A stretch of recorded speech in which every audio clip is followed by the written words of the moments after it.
The summer heat hung heavy over the small Oklahoma town as Sarah Miller stood in front of her bathroom mirror, smoothing down the simple cream-colored dress she'd borrowed from her cousin. At 28 years old, she'd long ago stopped believing in fairy tales. But here she was, about to marry a man she'd met only 3 times before. Her hands trembled as she pinned back her dark brown hair. The reflection staring back at her showed a round face with kind eyes, a soft body that had always been the subject of whispered comments and pitying looks. She'd grown up hearing the words that echoed in her mind even now. Such a pretty face, if only. She'd find someone if she just. The sentences were never finished, but she knew how they ended. Sarah's mother had passed away 2 years ago, leaving her alone with mounting debts and a small house that was falling apart. Her father had died when she was 15, and she'd spent the years since caring for her ailing mother while working at the town diner. Now, with bills she couldn't pay and nowhere else to turn, she'd responded to an advertisement in the newspaper. Rancher seeks wife. Must be hard-working and honest. No pretenses. James Crawford owned 3,000 acres of cattle ranch about 40 miles outside of town. He was 42, a widower who'd lost his wife to pneumonia 5 years earlier. They'd never had children, and he'd been managing the ranch alone with just a couple of hired hands. He needed help, and Sarah needed security. It seemed like a practical arrangement. Their first meeting had been at the diner where Sarah worked. He'd sat in her section, a tall man with weathered skin and gray threading through his dark hair. He was quiet, measuring his words carefully, but his eyes were gentle when they met hers. They'd talked for 2 hours after her shift ended, sitting in a corner booth while she refilled their coffee cups again and again. "I'm not looking for romance," he'd said plainly. "I'm looking for a partner. Someone who understands that ranch life is hard work and long days. Someone honest who won't run off when things get difficult." Sarah had appreciated his directness. "I understand hard work, Mr. Crawford. I've been working since I was 14 years old. I won't pretend to know about ranching, but I'm willing to learn. I'm a good cook, and I keep a clean house." He'd nodded slowly, studying her face. "Can I ask why a woman like you is answering an advertisement like mine?" She could have been offended, but she understood what he was really asking. She took a deep breath and met his eyes steadily. "Because no one marries a fat girl, sir. But I can cook, I can work, and I won't give you any trouble. I need a home, and you need help. That seems fair enough." The words had cost her something to say out loud, stripping away any pretense or pride. She'd expected pity, maybe even rejection. Instead, James Crawford had been quiet for a long moment, his weathered hands wrapped around his coffee cup. "Miss Miller," he'd finally said, "I lost my wife 5 years ago.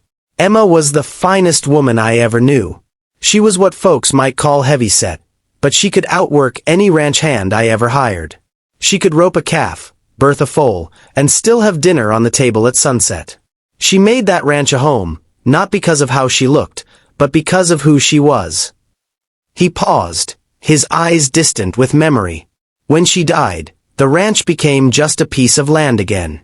Buildings and fences and cattle, but not a home. Sarah had felt tears prick her eyes but forced them back. James continued, "I'm not looking for someone to fill Emma's shoes. Nobody could. But I'm looking for someone with her spirit. Someone who sees value in hard work and honest living. Someone who knows their own worth isn't measured by what other people think." He'd looked directly at her then. "From what I've seen of you these past 2 hours, and from what folks in town tell me about how you cared for your mother while working 2 jobs, I think you might be that person." Now, 2 weeks later, Sarah stood in the small church where she'd been baptized, about to marry this man who'd seen something in her that no one else had. There were only a handful of people present: James's ranch foreman and his wife, a couple of neighbors, and the preacher. Sarah had no family left to invite. As she walked down the short aisle, she saw James standing at the altar in a clean suit, his hat in his hands. When she reached him, he offered his arm and she took it, feeling the solid strength there. The ceremony was brief and simple. When the preacher pronounced them husband and wife, James kissed her cheek gently, respectfully. The small reception was held at the ranch, which Sarah was seeing for the first time since she'd agreed to marry James. The house was a sprawling single-story building with a wide porch that wrapped around 3 sides. It was well-maintained but clearly lacked a woman's touch. Inside, the furniture was functional but sparse, the windows bare of curtains. "It's not much," James said, watching her take it in. "But it's solid and it's paid for. The roof doesn't leak, and the stove works well." Sarah smiled for the first time that day. "It's wonderful. I can see Emma's touches here and there. The built-in shelves, the way the kitchen is laid out. She must have loved it." James looked surprised and then pleased. "She designed a lot of it herself. I'm glad you can see that." After their few guests left, James showed Sarah around the property. The barn was enormous, housing horses, equipment, and storage. The cattle were spread across the vast pastures, and several smaller outbuildings held everything from tools to feed. It was overwhelming in its scope, but Sarah felt something stirring inside her. Not fear, but possibility. That evening, James made a simple supper of steak and potatoes while Sarah unpacked her few belongings in the bedroom he'd designated as hers. He'd been clear that theirs would be a marriage in name only, at least at first, and she appreciated his consideration. When she came to the kitchen, drawn by the smell of cooking meat, he gestured to the table. "Thought I'd cook tonight. Let you settle in. Tomorrow, the kitchen is yours if you want it. Or we can share the work. Whatever suits you." They ate in comfortable silence at first. Then James said, "I want you to know something, Sarah. What you said that day at the diner, about nobody marrying a fat girl, I can't stop thinking about it. Not because it was true, but because it was one of the saddest things I've ever heard a person believe about themselves." Sarah felt her face flush and stared at her plate. "Look at me, please," James said gently. When she did, his expression was serious but kind. "My Emma used to say that the world has a cruel way of making women feel small, no matter what size they are. Too big, too thin, too loud, too quiet, too much, not enough. She said it was a game nobody could win, so the only real choice was not to play." He leaned back in his chair. "I didn't marry you because you can cook, though I'm sure you're good at it. I married you because when I talked to you, I saw someone who'd been knocked down by life but was still standing. Still trying. That takes more strength than most people ever have to find in themselves. That's what I value. That's what I need in a partner for this life." Sarah felt something crack open inside her chest, some tight, protected place she'd walled off years ago. "I don't know what to say.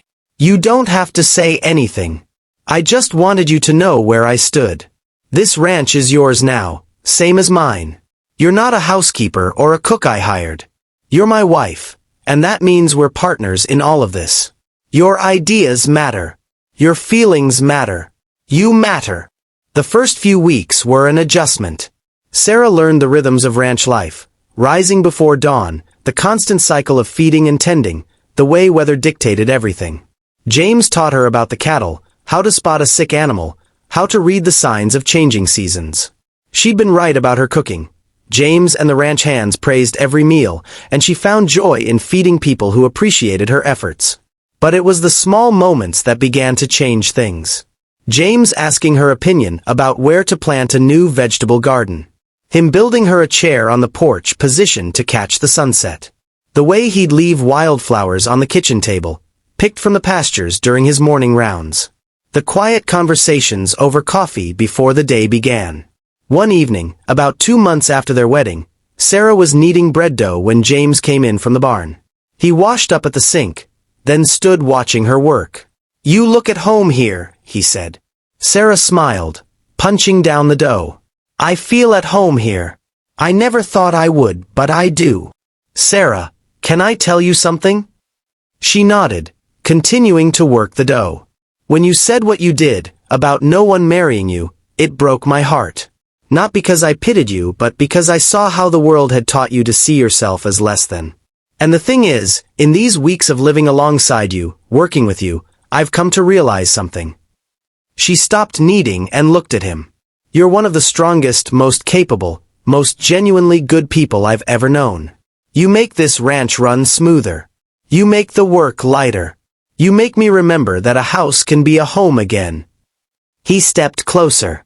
What I'm trying to say, and making a mess of it, is that I don't think of this as just an arrangement anymore. Somewhere along the way, you became more than that to me." Sarah's eyes filled with tears. "James, You don't have to say anything back. I just wanted you to know. Wanted you to understand that you're valued here. Not for what you do, but for who you are." Sarah wiped her flour-covered hands on her apron and closed the distance between them. "The day we met, I was so certain of my place in the world. I'd accepted it. Fat girl, poor girl, nobody's choice. And then you looked at me like I was someone worth knowing. Worth choosing." She touched his hand tentatively. "I think I've been falling in love with you, James Crawford, and it terrifies me."